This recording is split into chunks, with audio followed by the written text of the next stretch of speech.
بسم اللہ الرحمن الرحیم۔ السلام علیکم دوستوں، میں ہوں مصطفیٰ عوان وجدان کے پلیٹ فارم سے۔ اپنے سیگمنٹ اب آگے کیا ہوگا جی، اپنے تھمبنیل پر دیکھ لیا ہوگا، میری التجا منظور، بھٹو قتل کیس۔ شکریہ محترم قاضی صاحب، اب آگے کیا ہوگا؟ دوستو، ایسی بات ہے کہ یہ اللہ تعالیٰ کا بڑا کرم اور فضل رہا ہے، یہ ناچیز جو آپ سے بات کرے کہ زندگی میں ہمیشہ کوشش کی ہے کہ یعنی پازیٹیو رہا جائے اور مثبت رجحان کو فروغ دیا جائے اور بات کی جائے، اور بالکل ناڈر ہو کر، جیسے کہ وہ مجھے ہے حکم ازاں، علامہ اقبال اللہ نہیں، میرا اپنا ایک وجدان کا حکم ازاں ہے کہ جس میں مجھے وہ بات کرنی ہے جو ہے۔ تو اللہ تعالیٰ کا بڑا خاص کرم فضل ہے کہ میں یہ کہوں گا کہ ابھی کل ہی میرے علم میں یہ چیز آئی ہے کہ جناب چیف جسٹس آف پاکستان معزز جسٹس قاضی فیض عیسیٰ صاحب نے جو بھٹو قتل کیس کا جو ریفرنس تھا، جو آصف علی زرداری صاحب نے 2012 میں فائل کیا تھا، وہ جو بھٹو صاحب کو قومی مجرموں نے شہید کر دیا تھا ایک جھوٹے قتل کیس میں، تو اس پر اوپینین لینے کے لیے سپریم کورٹ آف پاکستان کی کہ کیا یہ صحیح ہوا ہے یا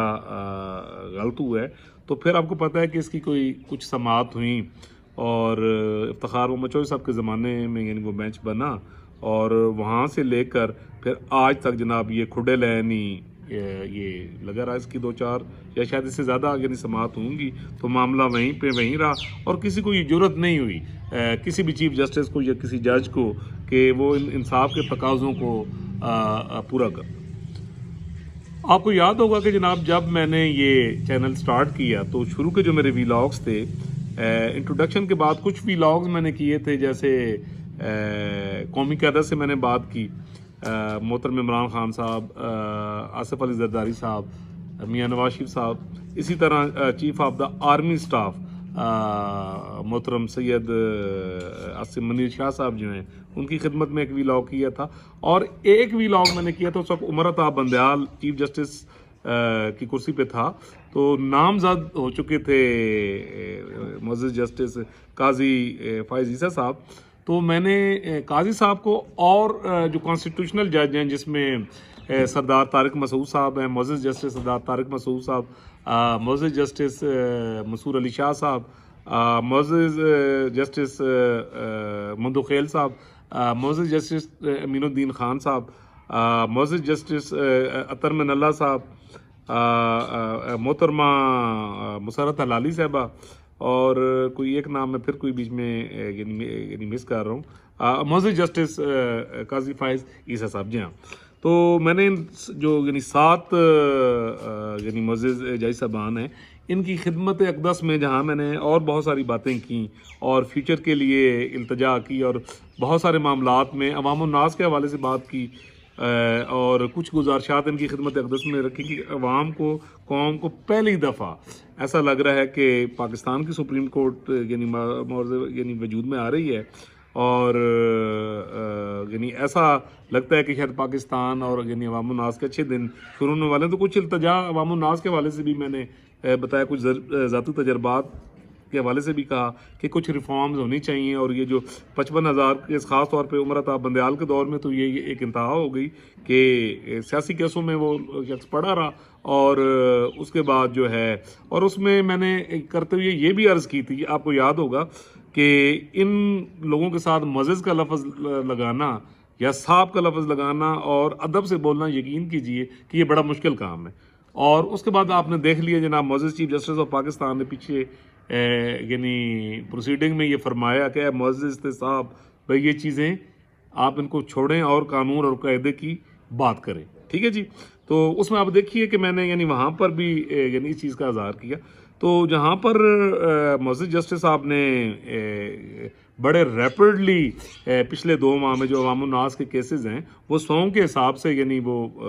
ختم ہوئی، اور بینچز ابھی بھی کر رہے ہیں، روز ہمارا بڑا سپیڈی ورک ہو رہا ہے وہاں۔ اس کے ساتھ ساتھ انہوں نے جناب، میں نے ان سے التجا کی تھی کانسٹیٹیوشن کے حوالے سے کہ یہ جو سپریم کورٹ آف پاکستان کو ایک